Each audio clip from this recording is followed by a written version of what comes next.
basically, I don't know if you know about our brand Niche 360 Degrees, but it's just a platform where I'm looking to connect inspiring entrepreneurs like yourself to share real stories about real lifestyle opportunities of what's a day like or a period of time like for an entrepreneur, and beyond the numbers. So that's what Niche 360 is about. So in case the audience don't know a bit about yourself and social impact, maybe you could start by kicking off, just sharing a bit about social impact and who you are and where you're from. Yeah, so now live, yeah? Yeah, go ahead. Oh, we live. Cool. So my name is Aaron. Thank you for the opportunity first. My name is Jeroen. I'm from Holland originally. I grew up in France and I've been based in Bali since 2013. And that's the time I decided to kind of change my life, come here and do something more meaningful. So I created a social enterprise, which is called Social Impact. Yeah. It's water related. So basically, Social Impact's mission is to improve access to clean water to remote communities in Indonesia by providing a very simple, affordable, and also eco-friendly water filtration technology. Yeah. The idea is that for me, I mean, access to clean water is a human right, but not so many people have that right. And I'm just trying to get more people having access to clean water because, water is life. Yeah. So in remote communities and in countries like Indonesia and Southeast Asia in general, it's a challenge, and a lot of people also get sick, especially children. The reason I started this because I saw some horrible statistics about kids still dying because of diarrhea, kids, mainly babies, infant mortality below 5 years old. So that's why I started it, and I said I want to reduce this number, I want to fight against that. So I've started that in 2014, and today we've had quite an interesting impact. We can talk it more in details, but basically the main impacts are on health, on the income. People can save money, and by using this filter, they don't have to buy water. They could just take water from any source and filter it. And also it has a very good environmental impact, reduction of CO2, and also reduction of plastic bottles. Oh wow, that sounds amazing. So just. Okay, so grateful. Thanks for sharing that about So you mentioned that your social impact project's been going for 4 years. Was that right? Actually 6 years already. 6 years. Okay. So just curious for the audience, what were you doing before that? What made you kind of go like, I know a bit about your story, so maybe you can tell us a bit about how you got to doing that. So what was your past life about? Oh, okay, yeah. So I'm always saying now I'm like kind of an ex-corporate executive turned social entrepreneur. So I was in corporate life for about 20 years, and I've been very lucky and fortunate and grateful that I could travel to many places in the world. I've been in international trade for 20 years, so based 10 years in Europe, and then based 10 years in Europe in France, but working for the export departments of these companies and taking care of export sales manager for areas like like India, Russia, Middle East. Yes, so these are the places I was working. Also Northern Europe at some point. So I've been very always lucky to be in international trade. So where you learn a lot, you work with. I was basically running an area of 20 countries, and I had an agent in every country and needed to run the business all of these 20 countries. Wow. And then after, that's my first 10 years of career roughly. That was in the food ingredient business, in the chemical business, so ingredients, B2B, very upstream, selling to printing ink manufacturers, to ink manufacturers who make ink, selling to people making wood lacquer for furniture. We're selling the raw materials for that. Wow. Also food industry, like starch. Starch goes into everything, like in food, but also in pharma, in paper and board. So all very much upstream. And then the second 10 years of my career, my 20 years, I went to China for 7 years. So basically, I ran a joint venture for a French Taiwanese corporation with 3 factories. We had like about $80 million turnover, 700 employees. Set up a new factory, a $30 million investment, a greenfield. Set up a new factory in Nanjing, west of Shanghai. I was in Shanghai for 7 years. Wow. And our scope was basically Asia Pacific, like at large, up to even the West, up to India and Pakistan were included. We Mm, stopped at least.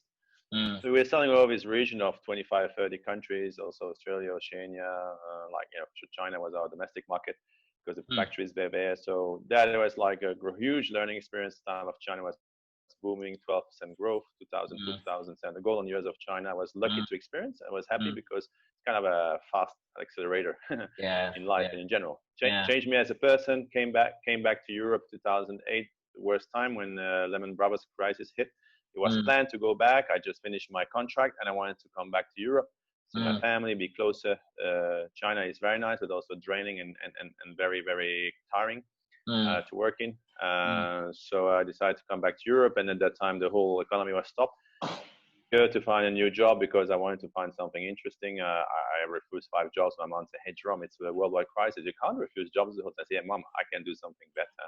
Just mm, a time mm, issue." So then I found another job in Ireland, and that was my last corporate. And yeah, basically VP EMEA for a big British corporation. Uh, I was running in Europe, Middle East, and Africa. Well, actually, half of the area. We were VPs for the whole area, yeah. and had about almost $300 million business, Mm, and 1,000 people under me directly. wow. So yeah, I was still young in a way. I was just be almost 40. This kind of Mm, jobs you get when you get 50. I was a bit early in that, and I said, that's enough for me. Not another 20 years like this.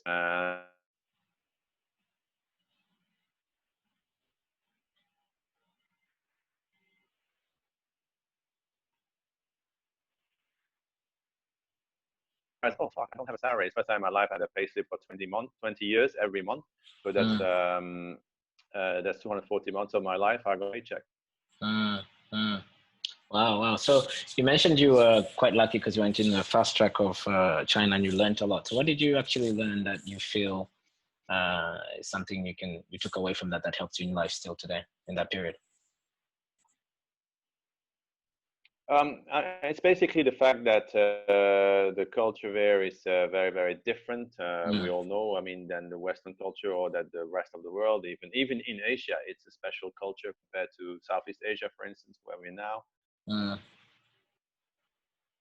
And that they have a different thinking system. And even if you learn a lot about it and about Chinese philosophy, I learned so much. I mean, it's a huge. It's like you put in a different planet. You go to another planet and you have to talk to other people, to the new people of this planet. They are humans like us, but they have just we're all the same, but we in that sense, but we have a different mindset, a different way. mm, So you need to be able to adapt. And in business context, because I was dealing kind of big deals, yeah, I was a GM and we had big contracts. It's challenging because you're in their environment, so you're never at your home. You're basically in their place, so you need to respect, which I always do, which is normal. But then um, uh, you need to make the good deals for your company. mm, The good thing is it was a joint venture with Taiwanese, so we had that mixture of Asians who were like basically both run by two cultures, by the French and the Taiwanese, and in China. So it was helping a lot thanks to our Asian partners. mm. That was the good thing. So Okay. it's Wow. more about the thinking system. And when I came back in Europe in 2009 in a crisis where everybody was crying and nobody was doing his jobs, I had what we call a reverse cultural shock. Like, Mm, I can't live in my country anymore, especially in the context of crisis. mm, Everything was so slow. Everybody was like super depressed. And mhm, China is the total opposite. Everybody was like, even the Lehman Brothers crisis in China, like in 3 months, boom, gone, see you, man. And mm, it was like back, the economy was back. So this is it, so fast. It's just about the speed of things. And you go back to a system or a place which is not that fast and who mm. was thinking totally differently. And I was like a kind of a UFO back in that time, back in trying to find a new job, general Yeah. manager Mm, in the company. So I knew it wouldn't be in France, where I came back to it because my family is there. It would be somewhere else in Europe, and I landed a job in Ireland actually for a UK company, but in Dublin. So that was cool until I said that's not for me anymore. It's too much work and was too much mm, of reporting. I didn't like it. I mean, the culture was good, but it was too much of reporting yeah. and analysis. And every time we had budgets every 3 months, and then I said like review the budget every 3 months. What's that about? I mean, I'm here to get my guys the means to work. investment wise, strategic wise. I'm not here to go tour and always ask my friends, hey, what's your budget and why are you down by 30% this month compared to last month? This is not my vision of things. So I was culturally a bit sorry. I was starting to get a bit non-aligned with the vision of the company or the way it was run. So I just decided to leave, and I said that's it for me. And I wanted to do something new. So fifth was I want to go back to Asia because I miss Asia. And number two, I wanted to learn about social entrepreneurship. I want to be my own boss.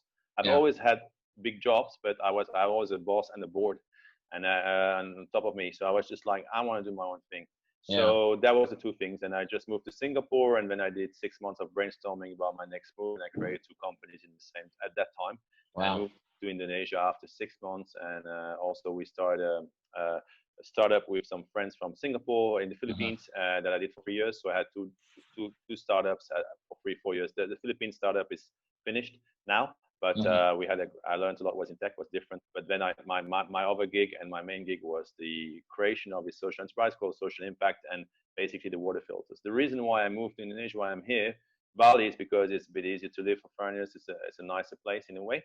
But and it's beautiful culturally, we all know that, and I love the place. You lot here. It's very high energetic island.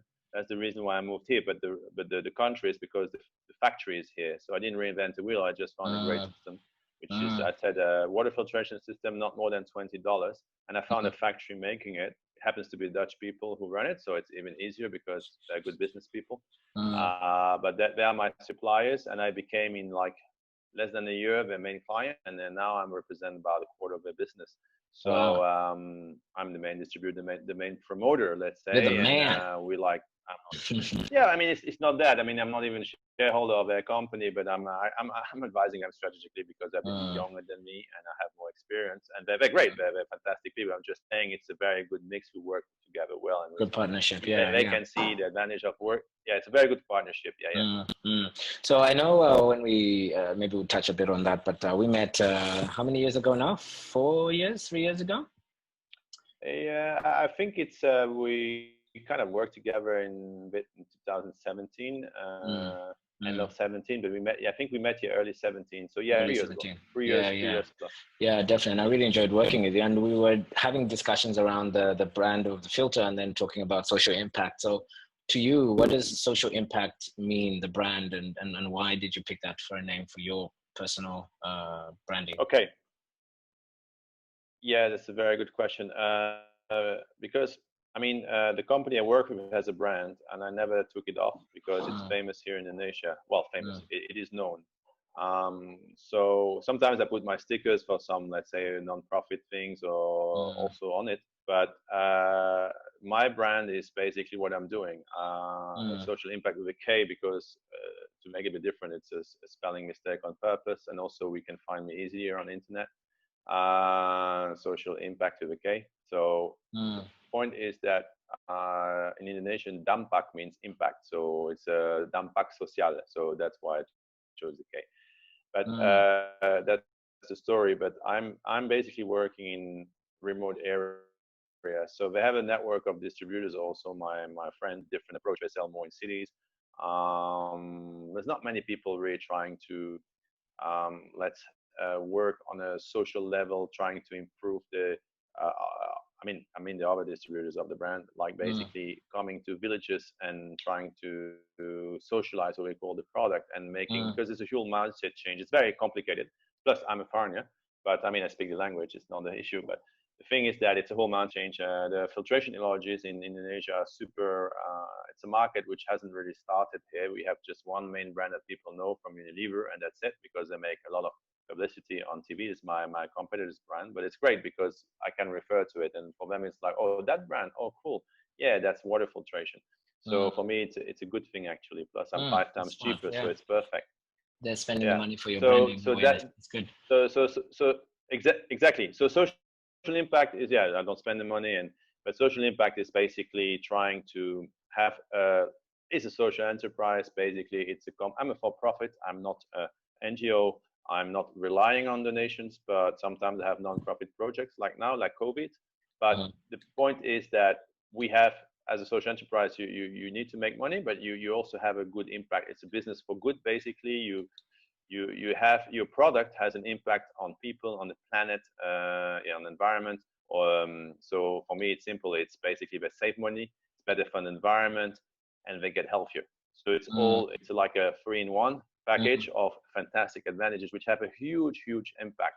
But my target market in the villages, I don't have only this. I have other target markets, but my main target for that part is that they don't necessarily realize this, but you need to speak in their language. So I'm talking about money because it's the most important one, that they can understand, they save money. If you talk to people in the village about reducing plastic bottle use, it's a bit, yeah, it's okay, but that they don't even understand what the concept is in a way, with all my due respect. But then it's more about what's in it for me and what's the advantage for them. And that's the main thing, because they're not very affluent people. My product can represent up to a third of their monthly income, so it's not small. So that's it. I need to put the battery on. Sorry, do you want to stop it, or I need just to get my charger? Oh, yeah. Great. Yeah. So you were mentioning to me that you obviously having social impact at the core of you, and you had mentioned social entrepreneurship, and you also mentioned that people are obviously interested more in the economics of saving money than they are in, say, sustainability and things like that. So let's just maybe unpack one of those, which I found curious about, social entrepreneurship. So what do you think the difference is between, say, a for-profit social entrepreneur and a non-for-profit social entrepreneur? Because I'm very big on for-profit social entrepreneurs, and I don't really go down the path of non-for-profits either. But what's been your experience, and why did you choose that route for yourself? Okay. Yeah. So just very briefly, to make a bit something more precise on what you said earlier, the people don't about the environment, for instance, like the people in the villages don't really understand. But I have also, I also market of urban people, and also they care a lot about it. So my product is very appealing in that side. So that's also a huge selling point for another segment. Okay, but having said that, we cover that later. But coming back to your question on social entrepreneurship, for profit, non-profit, actually it's so funny because I'm doing both. I mean, I wasn't set up for doing both. I was choosing clearly the for-profit route. I don't think, some charities call them some foundations or non-profits call themselves social enterprises, which is, I think it's good, but it's correct in a way. But because they have the same impact, but it's the issue is here. The main difference is the non-sustainability. They always depend on donations. That's and I can talk about it freely because, man, it's my third disaster, so-called, in 3 years. So I've raised a lot of money, thanks to my story, thanks to my skills, and also my past. I've basically raised $250,000. I've basically $250,000 over the past 3 years. We'll talk about that crowdfunding and that priest or pastor story you told me. That was an amazing story. So we'll cover that. So I have the luxury. That's what I'm trying to say. I have the luxury to say, okay, now I'm going to do a non-profit action for whatever months, but we don't know how long it can last because it's a disaster. It can last long or short, like 3 months, Mount Agung, can be a year and a half, like Lombok. Now COVID, we don't know. So I have to make a call at the beginning. I'm taking a risk because I changed my company to a kind of a non-profit at some point. Not majority, but it's a big deal of my business right now at this point in time. And because of COVID, the market is very down. I had a big spike at the beginning. Everybody was starting here in Bali to be a bit scared. Oh, I can't get out. I can't get my water and buy my water outside. I need a water filter. So especially in the expat community and the Indonesian, the middle class community. So I had a huge spike in March and April and then flat down. And now it's very low. We can feel that there's an economic crisis. But I'm so busy with my non-profit because I have to go and do distributions every 2 days on the field. Because you have to explain how it works and things like that. That is okay. I have that luxury because I decided to leave. I'm not in a financial pressure. So what I'm doing is basically the money that I made last year. Today I just decided, okay, I'm going to give a bit back to my non-profit side. Just because of the circumstances, I don't choose it. But why I do it? Because I have the responsibility to do that. I have a product who can really help the people in these conditions. So I would feel really unethical not to do it. It's just a matter of that. But then that's not what I wanted to do. My model is not this, but I am adapting it to situations. Having said that, I'm still making money because sometimes on the volume you have to choose a price at the beginning, and because you do so much volume that you have economies of scale, you still making money, and that's fine. As a non-profit, hey man, I'm working my ass off, so sometimes I make a little bit of money in the end, but that's not the main goal on a disaster. Now, on the business side, yes, and I have also different types of products, some which are more higher margin and better looking, and these ones allow me now to feel comfortable and being able to sustain my company. That makes sense. I don't know if it makes sense. No, it does, and that's what I was, alluding to when we worked together in the coaching sense. That I was really inspired by one, you branding yourself and setting yourself up, but particularly around the customer service and delivery, because you're a Trojan horse. Amount of hours, listeners don't know this, but I know how many hours, or at least I can appreciate how many hours you take, and you go to very remote areas, work with community people and all that. So that's very well deserved, and I feel like the for-profit approach has kept you more sustainable than if you didn't have those privileges or contacts, like you said. It would have maybe forced you to do more administrative stuff. But do you feel like if you were 100%, it's a loaded question, but I'm just trying to see because you're doing both now, but what would you say are the limitations then for, say, if someone who was just exclusively trying to start a social enterprise, go down the route of government funding or whatever? What would you say are the immediate limitations to that person as an entrepreneur?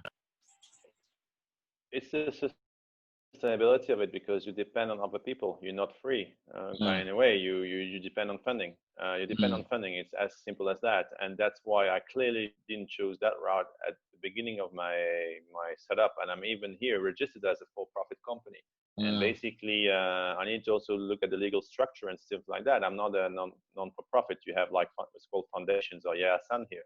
But there are ways to do, and basically even on the legal side, I mean, basically it's now my CSR department is working hard and doing a non-profit campaign, and it's the private initiative that I did, and that's fine. But again, 100% like this the whole time. I mean, it's so tiring, man. I've done it like the last 2 or 3 years, but now the good thing also is that you learn from it like anything. So I get better at it, and for me, it's easy to raise money. It's easier, I would say. And then I have also the most important thing in crowdfunding or fundraising is content. And I learned so much since 3 years. I mean, if I look at my first crowdfunding campaign, the content I had and the one I had now, I mean, it's just very different. We've improved a lot. And I have also, I'm inspiring people. So the guys who work for me, it's not necessarily, it's almost for free. I have a fantastic videographer. He doesn't ask me anything. He even fundraises for me. He's my first supporter. And because it's also helping his business and his concept, he has a coach business for environmental things, and he's doing webinars. When was it? In May, he fundraised 500 euros for me in 2 weeks, and it's going also helping his brand because he's supporting a good cause, and it's called Coaching for Cause, and it's manual, and I just really give a lot of credit to him. And this morning, I released a video. If you have time at the time of this session, and then I show it on my computer. I released on Instagram and on social this video, which is basically not the crowdfunding video, but my work of the last 2 months. And I didn't even have to ask him to review it. I mean, it was perfect for me, just some sound checks and stuff. But I mean, he got the gist. He understands what I'm doing. And it's basically an interview of myself in different places and explaining why my work is important, why we do that, and the fantastic impact we have on the people right now. We're just basically saving people to buy water. We improve their health in a very difficult conditions time, because the whole world is in crisis. But here we all depend on tourism, and 80% of the people don't have income anymore. Like 80% of people lost their jobs in a matter of 2 months. So first month, 2 months, you survive. Third month, you fuck hard. And now they don't have even savings, and there's no social security net here. So it's not like in the West. So we are alleviating some. It's like a plaster. I know it's like you put a band-aid, but that band-aid is super necessary. If not, the guy's gonna really die or from starvation or from I love that. So let's talk a little bit about that. I remember we touched on, and I was around you when you did your first crowdfunding campaign. So maybe you could mention just maybe your successes and failures, what you learned about yourself, and maybe your crowdfunding, because a lot of people are interested in crowdfunding, but I know a lot of them end up losing out. So what were the mistakes or the do's and don'ts that you learned that you may be able to share with people looking to go down that route? Yeah, that's a very good question. What I did 3 years ago is fundraiser, which is called an all or nothing kind of a Kickstarter. So I had a goal, which I put a bit high, but it was 60,000 US. I succeeded, but I was funded only a day before the end of the campaign. So you have a limited time to fundraise with. If you don't get the amount, you get zero. It's just pledges. Your donors pledges, but they're not debited until the time. That's super stressful. I wouldn't say do that. There's other ways. You can also fundraise and on other platforms and decide to get every dollar you fundraise. I would, if you start, I would really, I've been going the hard route immediately, which was a nice little challenge, but it took 6 months of my life. It took 6 months of my life. I had to hire a social media manager, but it's like the launch of a product. So that's just don't do that as a start if you've never done it. Even if I was successful, it's because of a lot of luck and also some skills and stuff, but still. So which platforms do you recommend? Because you said some that are better to start with $1 a day or whatever. So which platforms? Great. Yeah. So the one I'm on now is called donorbox.org. It's DonorBox. And why I chose them for this particular COVID campaign is because you have recurring donations. So they can donate, people donate generally once, most of them do one time, but they can also choose monthly, quarterly, yearly. So you have supporters who just want to support you. And so you get money on a regular basis. That's great. And the plugin is fantastic. It's a page that you make, but you can also, it's your crowdfunding page, so you have a link. And that's what you post on your social media for people to donate. But then on the same time, you can plug it in on your website. So just the box. And then if you want to have the page on your website, you can also put it in your blog or whatever. But on the first page, you can put in the most important thing, which is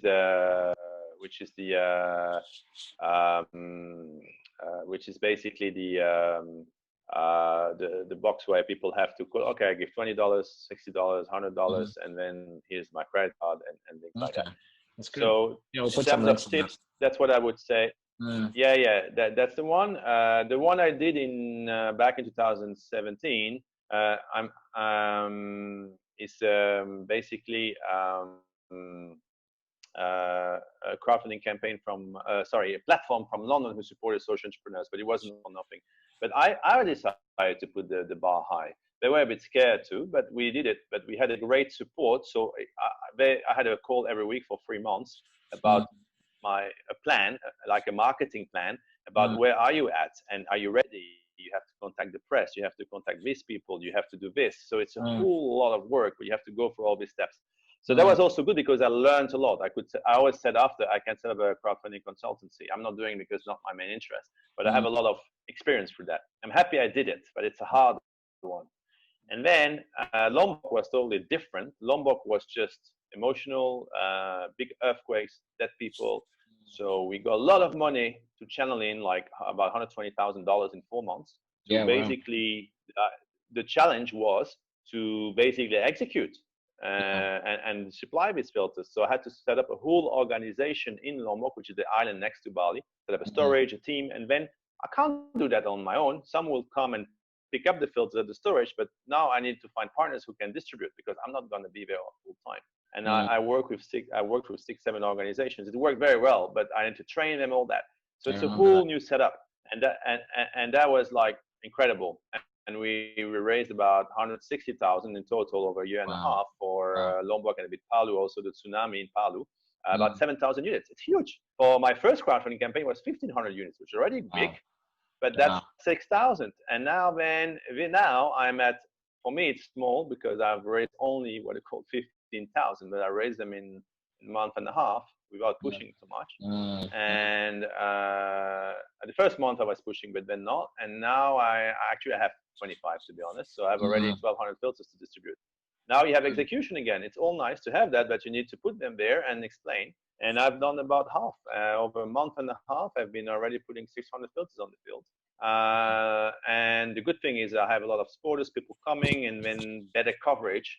And the great thing about crowdfunding also, it puts your little company on the front page on social media, and a lot of business things will come out. So that's going to be what I'm doing now. I don't know it yet, but I know that I'm already discussing for some big contracts for business later. that people are interested because they see the value of my product. They didn't know about it. It's just about raising awareness. Yeah. And then you come on media. So it's all that. It's great. So last thing about the tip on crowdfunding, believe in yourself. Don't be shy to ask money. Just bombard your friends with, hey, it's only $20 for a filter. Please donate. I remember. I think I bought one around that time. That's great. Yeah, but you still have to donate on this campaign. Yes, sir. That's really good. So, sorry, just reminding you. That's good. That's good. So we will put the link. You know what? My last question. Yeah.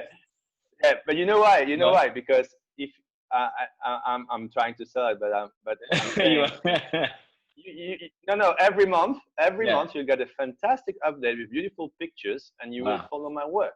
And you just even $5. Don't put 20. It's minimum is 5.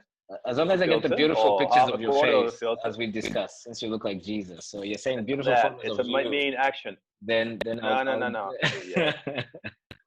Yeah, no, that's really good. So we'll discuss that at the end. I just have a couple of questions there to just get a bit deeper. Put the donor. Yeah, just put the donor box links. That's why I'm just asking for the audience. So I'll share that with the viewers on that, and also the video that you were going to share. We can put those in the comments later. So a couple of questions. Good content. Sorry, go on. Sure. I just said, in a nutshell, good content. Don't be afraid to ask money. I'll tell you what I do when I get a like on Facebook. It's very time consuming. And also on LinkedIn, I write to the guys who like and say, hey, thank you for liking, love it, but I would love you. Thank you for liking my post. I really appreciate it, but I would love if you could donate. It's only $20 for one family to have clean water for 3 years. And I have success rate of 20%. It's crazy. Wow. So again, don't be shy. Facebook is a bit more complicated because you're not always friends with the people. So they always see your message, but on LinkedIn or even on Instagram, do the same thing. I DM, bam, bam, bam. It's a lot of work. No, so it's great. Every it's time really, you post, 20% is, but it works. That's really good. That's a really good tip. I like that. So I'll keep that and I'll put a reminder on that one. So you've obviously accomplished and good content. And good content, yeah. And you've obviously mentioned a lot of your track record with huge success in the past, and then huge success now in your social impact. What would you say you're most proud of that you've accomplished, and what are the biggest lessons that you've learned, that you've mastered, you think, that are helping you become successful today? I think the things I'm the most proud of is that I've been able to kind of canalize myself, or how to say, be able to put a little bit of my whatever skills I had in my past life and whatever I've learned in my corporate life. I've been able to systemize, and you were also part of that journey because we all talk about systems. It's basically to be able to have a good lifestyle, not put too much pressure on yourself, but you need to have that pressure. And when I've also been blessed with, not the disasters, I can't say that, but it helped my company to basically focus on what was important and really realizing that I'm life-saving. So I'll just give you an example. The most proud of, that's what it is. I was in Lombok. I went to a village around the capital. There's 40% diarrhea rates, and some villages got the filters, and then the next village didn't have filters yet, and they was like, black magic. What? You're not sick anymore? How come? Yeah, we have filters. Oh, I want to. Okay, that's one thing. And then I went to a village, something more sad, on top of a hill somewhere, and 2 babies just died, like eight month old and a 6 month old. Diarrhea. And clean water, but it was emergency crisis time. They just contaminated water, and their stomachs are a little bit more soft at this age and not very fragile. So I couldn't sleep that night. I was fucking crying, honestly, because I said, too late. I know I could have saved them, but it's just life. I was too late. Now, having said that, I saved 6 other babies, which were quite sick in the same village. And we gave them the filters, and they survived. So then, for sure, I was super proud of my son. And then I said, I know why I'm doing that. Because these are extreme cases. I'm saying I'm not a doctor, but I save lives. But it's true. It's in the extreme cases. But the main reason I decided to go for water, because I didn't know, wow, social entrepreneurship, great, 2012, nice concept, but how the world is shit. How many issues are they? So then I started to read about water and clean water, and I said, every 2 minutes on this planet, a child dies from a water-related disease. Indonesia, 27,000 kids per year. Wow. That's too many. Africa is the worst place. You coming from Africa, you know that, is the number one place in this, unfortunately, in infant mortality for dying from diarrhea. And the second cause in the world of infant mortality, diarrhea. The first one is pneumonia. We talk a lot about it because of COVID, but it's true. It's pneumonia for kids and then below 5 years old. And number two is diarrhea. It's huge numbers. So we are also in Africa, which is great. I mean, we have now a factory in Ethiopia, and we're really getting that east belt of Africa covered in the next couple of years, I guess. And this is my dream that I can also contribute to that. But first, my strategy here is to go east of the country of Indonesia, which is huge, 5,000 kilometers long, more per island. Flores, Kupang, Sulawesi, which is basically, well, Sulawesi is a province itself, but Flores, Sumanzo is called NTT, East Nusa Tenggara. So I'm on that path, and I'm going to make it. And my vision is every family in this country will have a water filter in 5 from 10 years from now. It's a big dream, but if you don't dream big, you don't get it. That's right. You don't achieve it. Wow. No, that's really good. I love that story about the kids and how you save the 6 moving forward. And that's like, for me, when working together, social impact has to be measured. I really believe that. So many trapped in doing good, but it doesn't really translate. So I'm really, really excited to see that you made that life connection and you're setting some big goals. So what do you think you've probably learned about yourself? And I know you quite well, so this is quite good for other people to learn. But what do you think you've worked on the most in yourself that was challenging in the past, that looking back, you can say, wow, that really affected why I wasn't as successful as I could be. But now that I've worked on that, it's made me a better person or a better business person, or making more social impact in a better way because I'm a better person. So is there anything from your past that you've had to overcome for you in the past that now you can see back as to that you've changed, that's really helped you in your life or business? Yes, sure. I mean, it's basically like, everything is intertwined. We're all human beings, and it's basically about able to, look, I'm kind of, it's a good thing and a bad thing. When I was in corporate, I was quite successful, and I was working hard, and I was traveling all over the world. I was 25, 30, I loved it. When I hit 35, came back from China, 38, I was like, wow, I'm a bit tired maybe because China is tiring, and you have to take care of yourself. And at that time I was, but now I'm almost 50, and I'm like, that's different. You can't do the same things as before, and that's that realization. And I have a very, very high workload. Let's say I can work a lot, and I can really, really, really achieve a lot of things in a limited amount of time, and I'm very efficient in some times if I really have the drive and the passion and all that, and when the things align.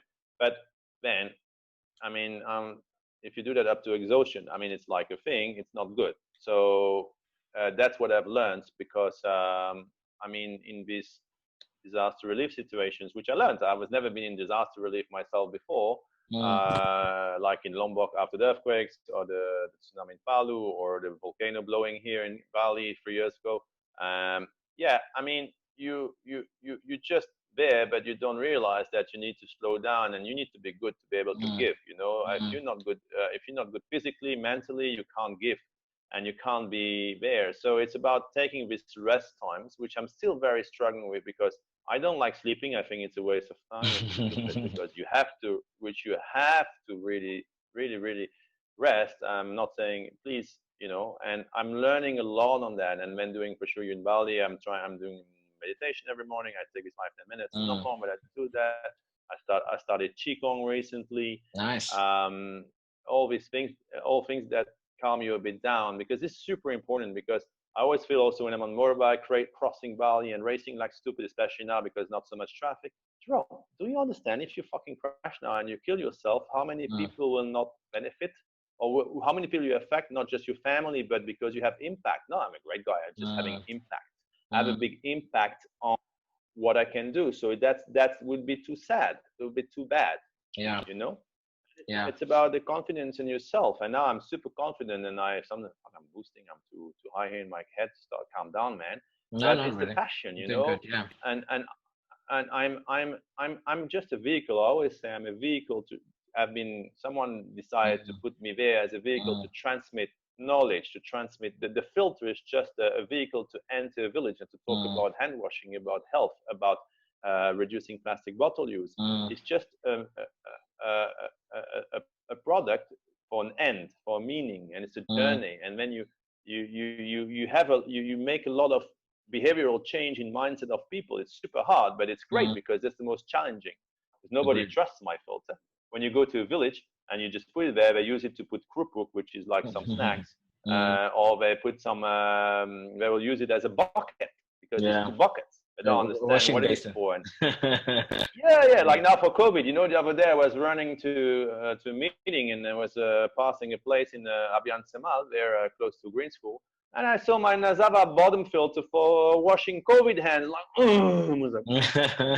So I don't think I was the one who sold this filter, because I mean I have a lot of resellers on the island too, but I'm like exactly a typical thing where I shouldn't be doing. But it's a great bucket, so why not use it? But they didn't use it as a filter anymore. But you can't have 100% success, but it's just like these little things where you need to explain a lot, and I need to give that time, and that's why I'm super busy right now. I don't want it, but I haven't found someone to do it maybe as good as me, or who knows the product as well. The good thing is that with the organizations I work with now on COVID, which are mainly people who are giving food away, food drives, they have their own fundraising with food and water. I train their staff to be able to distribute my filter without me. So this is my ultimate goal. It just takes time. And we're on the right path. I have 15 people, 15 organizations working with me. Already 5 or 6 can do it alone. So it's just a matter of training them. So this is connected to this project we're going to drive around with you in a few weeks to give out some hampers and packages. It's connected to the food trucks as well? Yeah, that's next week. Yeah, we're going to do that next week. And you're going to come with some of your friends, and you're going to help and distribute these things, and you're going to have an experience. The idea is to, when you better understand what it is about. I'm going to show you my video anyway in a minute if we can, and you will understand a bit what it is. For our viewers who can't join here in Bali, but any of your friends who live here, if they want to contact me, just contact me. If you're interested, if you're in the island, come and contact me, and we can organize something. I will be busy until at least end August. Forever. As I said, I'm halfway up. No, but with the COVID, the distribution of those, I'll be busy for another month and a half at least. I'm kind of halfway from what I fundraised in terms of execution. So no, that's good. Well, probably best we just put it in the notes so people have next steps there, and then I'll promote it in a different way for later, because we're out of time. But just a couple of questions for you. So what do you think is the biggest thing that maybe you were resisting, say 3 years ago, that you're now doing that's helped you really grow as a person and as a business, that you're looking back on? Why did I do this earlier? What would you say those maybe top 3 things would be? Sorry, I didn't get your question very well. The 3 things that? The 3 things that maybe in the past 3 years ago or beyond you were resisting in yourself or in your business to do, that now you're doing, that you're like, wow, I should have done this by now. And it's really proving to be very successful for you. It's basically putting in systems. Oh, say that again. No, just kidding. Well, you know who I'm talking about. You know who. You know, Aaron, I'm coming from corporate. I knew about it. It's just I was a bit cool at that time, and I was, I also wanted to take my time to relax a bit in my life. And then I'm meeting a guy from Africa and saying, "Hey, come, coach." I'm a coach. And, it was more friendship. It was more friendship than anything. When I tried out, I was very curious about you. I was very curious about you. Back at you, brother. But you're a good salesperson. So, not as good as you, though. I know that. Well, we all learn from each other. That's right. And what I'm trying to say. Exactly. What I'm trying to say is that at that time you say, "Hey, Jerome, you're like going all a bit left and right. You're doing many things, and you talk a lot. I love people. I'm a people person. So, but you can systemize things a bit better and say, yeah, you're right. I know that, but I forgot about that. I kind of have that knowledge, but not about not doing it. And you just remind me, and we did it. And so that I've done. And also the second point is that's all credit to you. And you should. This guy just talking to me, if you have some business issues, you're not too sure, you have no clarity, try to go on a program with him. He will make you clear. He's dangerous guy. I mean, he never dangerous. No, dangerous in the sense. Sorry, it's not the right word. That's the right word. I like dangerous. Dangerous. He will make. He will make you think about he will no. Let me just say that he will make you ask yourself the right questions. You know, he will either ask them for you, or you will find out through his questions. Oh, yeah. So that's super powerful, and I thank you for that. That's number one. Number two was like basically that don't hesitate to delegate and surround yourself with talent. The problem, the challenge with this here is that it's hard to find, and you can't tell me, man. You just told me you hired a few new people also, so it's coming and going in this country, like many places.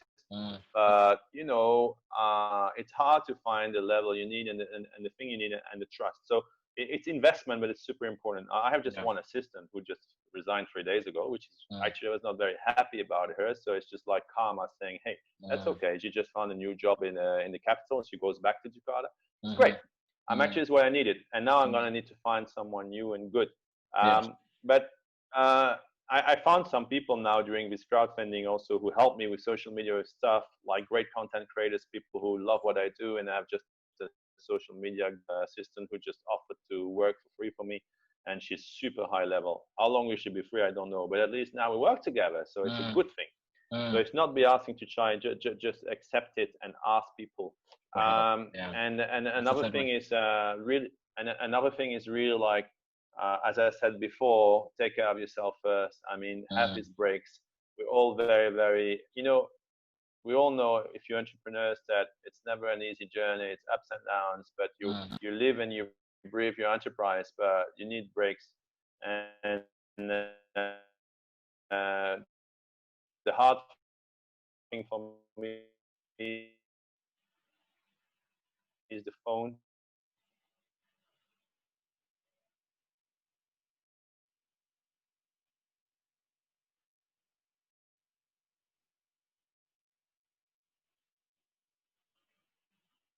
The more you think you're going to be having a lot of messages, but it's not great trips yet from a friend who's very good at IT about clearing your inbox. He's consulting zero inbox. So you just get the emails in your inbox that you need. There's ways to do that. So I didn't know about that. I learned that I'm going to do that. And also putting your, it's very powerful. And also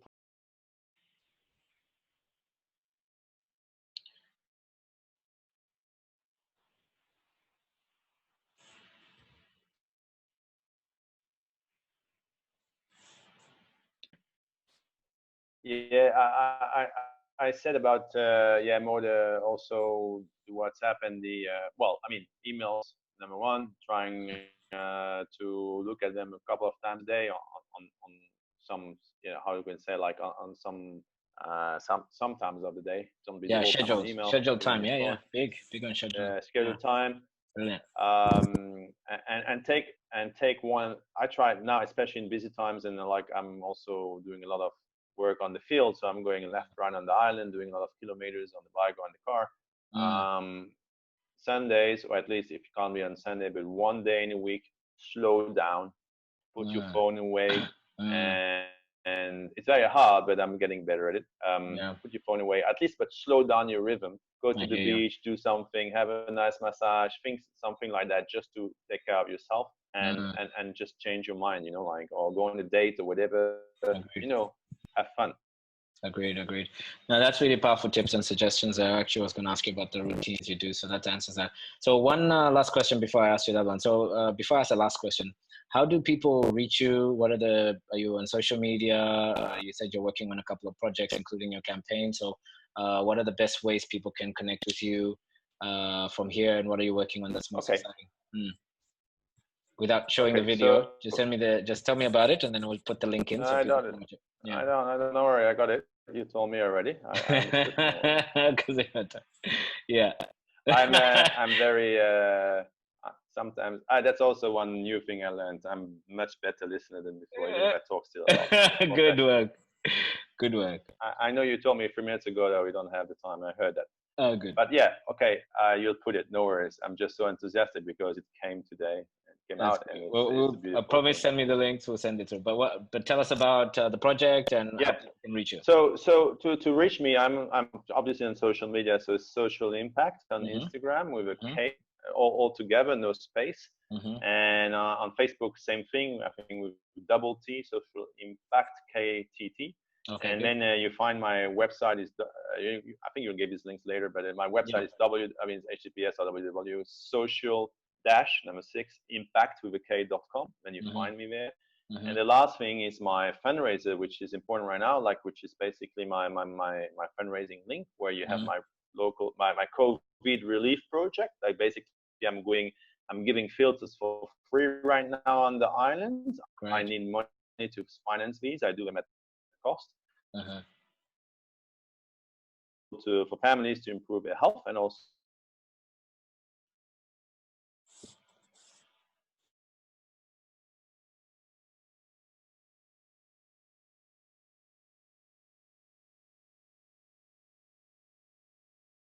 links, then you have a Yes. better idea of what I'm doing. And don't hesitate to contact me either by phone. My phone is on my website, or by WhatsApp, by DM, also by direct message on Instagram, on Facebook. Great. I'm quite connected these days because Mm. I need to be out there and trying to fundraise more. Yeah. Yeah. So yeah, don't hesitate. And any question, I'm very happy. Also, like like if you have any questions about this talk, about crowdfunding, about Mm. starting a company, about I don't know, getting a piece of advice, just don't hesitate to Mm. contact me and Mm. or Aaron. No, not me. um, Definitely you on this one. No, that's good. That's good. So, generally, I wanted to also just finish by acknowledging you, Jerome. I've known you a few years, and there's a lot of people trying to make change. And I've had some clients come through and say, "I want to make a difference," and they don't know how. But the biggest thing I've seen with you is your discipline, your consistency, and also the fact that you've been very culturally sensitive in picking up the language and really trying to offer a solution to people based on their point of view, and not coming from some sort of savior mentality where things are imposed on people. And as an African yeah, who's been in so many different variations of aid, the way you go about supporting people is a real testament on what a great servant leader looks like. So I just wanted to acknowledge you and say I'm really inspired by your work, and the many people who have worked with you all unanimously recommended me to you, actually said to me that you are actually making real impact. And like I said, till today there's evidence there, because it's the filter we use. There's people saving money, and they can invest that back into other things like food. And in these tough times, I think you're definitely one of the torchbearers. So I just wanted to acknowledge you with that. So thanks for being the example, and please keep doing what you're doing, and I'm right behind you on that. thank you so much, Aaron. Really coming from you, I'm very emotive now. I really like it. I mean, Not because really. no, because Really inspired. I know you're not you well you give praise, not always. You give it when it's kind of, I know, to other people, and Mm, it's a mm, very nice message. When I get like a lot of good messages right now, because hey, keep doing what you're doing, because they see people who support my campaign, who gave mm, money, have a donor mm, wall on donor box. But mm, sometimes I get very nice messages, and I just always reply, well, this gives me the energy to continue, mm, because mm. it's a very lonely, well, entrepreneurship is a very lonely path. Very Sometimes you busy. need to be able to surround yourself, but you're alone in your decision making, in your stuff, Mm, even if you have good people around. But in the end, it's you who have to decide what's the yeah, best for your company, your business. that's right. And yeah, no, it's really very nice what you say. And what I just want to add is that, like, as I said, I'm very grateful that I have these gifts that I acquired over the years, which today allow me to do that. I'm just a messenger, and I Mm, want to pass these things on. And sometimes talk about legacy, but I would really love that in a mm, couple of years. I mean, really, really, a lot of people like Bali. I mean, Bali is my turf, and a lot of people say, "Hey, we see you filters everywhere." That's okay. I mm, know, I work. It's my work. I don't mm. say that, but I know I'm happy when they tell me that, because Yeah, like 5 years ago, we're not so much on the island. yeah, But I would that's like to right. replicate that on a few other islands, and also Mm. in Africa through Yes, Nazava and partnerships. they're So we coming. are working on that. We're really working on Mm, that. We've just started, as I said, a factory in Ethiopia 2 months ago. So mm, it's going in the right directions. The owners of Nazava have invested there. I'm not going to be directly involved, because I'm doing Indonesia. But I mean, I have a few projects in Uganda, and also just mm, right now in Senegal, where we're mm. trying to bring these things. So I'm going to work also on that and help them more as Brilliant, whenever the opportunities arise. So brilliant, that's the brilliant. whole point. And in the end of the day, it's about making the world a better place, because it's difficult Yeah, these times, and there's a lot of shift. a huge shift in mentalities in people, and the whole world is changing. There's a lot of people who are lost, and rightly so, because we can't travel as before. A lot of our freedoms feel restricted now compared to before, and they are. And we need to make the most of it. I mean, it's not the end of the day as long as you're healthy. Okay, you can't travel, maybe it's not great, but at least if you can have an impact in your local community, I think a lot of the things will be more local. Really trying to be locally impactful and not just globally. Globally is a cooperation of different organizations, but I mean, like in my example, I want to focus on East Indonesia. That's where my strength is. In the future, here, Bali, Lombok, East Indonesia, the Nazava, the factory, and the mother company, the head office will focus in Africa, and I will bring them some business. That's just partnership. Yeah, great. And definitely love to help you connect with those. Yeah. Exactly. And also here now on the island, why I'm so, let's say, successful in a way in terms of effectiveness. I always say I want these filters to go to the people most in need, and that's not just like a promo or like marketing trick or whatever to make people cry and to get like more money. No. I do it. I walk my talk. I go to these guys, and I have had to bite my tongue for a month in the month of April, May to not go on the field, just fundraise and create partnerships with all these food drives, because they're raising a lot of money. For them, it was all new. I'm not the new guy in fundraising. It's even people who didn't know what it was, and they got like $20,000, $30,000 on GoFundMe for giving food. But then I approached them, hey guys, there's also water. That's important. And mine is it's sustainable. You can use it for 3 years, and it's not just one time you eat. So it was urgent at that time. In a disaster, you have the urgency phase. And then you have the reconstruction, the stabilization, the reconstruction. Now in stabilization, it's not really there, but we're trying to empower the people. So instead of giving them food, it's like the fisherman who gives the fish, kind of stuff story. We give them now the seeds to, even in urban context, because in Bali, it's not the problem to grow food. There's a lot of food all around and vegetables. It's just that the people in the cities don't have the money to buy it. So these people who are not even Balinese, who are stuck on the island, who are in very low jobs, or construction workers from Java, scavengers who look at, who collect plastic bottles to resell them. They also get less money now because the factories are not really working, the recycling factories. So all these guys are very in a very dire situation, in a very precarious situation, and we help them, and we go to them. And that's because great. That has the biggest impact. And these drives were helping me to localize that and say, how do you find these places? Say, hey, I'm asking the guys who are already on the field, why should I reinvent? I know enough places to go myself. I know this island quite good, but I knew that by joining forces, we would be more effective. And now we even created an association of NGOs before this meeting. Now today I was at that meeting we meet every week. It's a Perkumpulan, which is an association of NGOs. And I'm the vice president because I want to have a voice. The president is also Dutch, so it's going to have a Dutch club, but we're going to put I'm joking, there's a few other funds. We're going to have the Dinas Social. No, it's important. We want to make it, the Indonesians need to enter. I mean, we're going to have the Dinas Social, so the social department of Denpasar city, of Padang, the biggest regency, joining. Once we are registered, next week we're registered. That's and good. We're going to make a wide, we're going to, so it's all for the good that we don't do double ups, because a lot of organizations give food and then one morning they go there and here, thank you. Yeah. And then the afternoon, another one come, oh, thank you. Yeah. Why is the same people? Instead of being in one unified, yeah.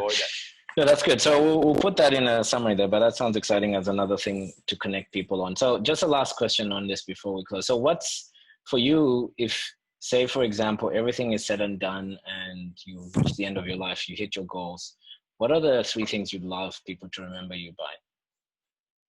What would be the words or the messages you'd leave for them to remember you by?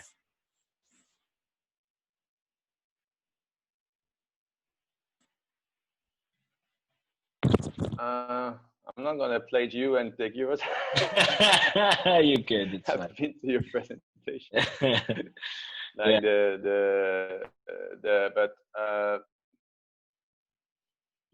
well, man, when you said that, I was thinking that's how we met, and I went to some of your talks, and that was how we ended with. Yeah. Trying to find other ones now because yours are very good. Use what good for you. So,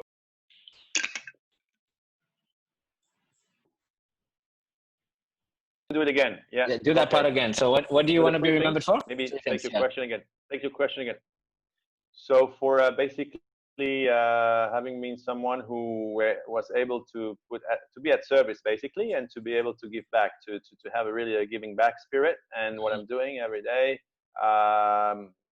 just like selflessly, you know, because you get so much more back, and you feel you much more fulfilled. Your own life gets much better, and you have a better flow by doing these things. And it's not because I'm doing it because I have a product, I have a product which helps me do that. But in general, you know, also other things, we give other things to people, always helping when we can, you know, and basically try to, because I'm privileged. I have enough money, I have an education. I'm lucky, and this is something I need to be. I'm proud of it, but I'm also very thankful to my parents, to all my, you know, the people who allow me to do that. My experience, my efforts I put in, is not just coming like this.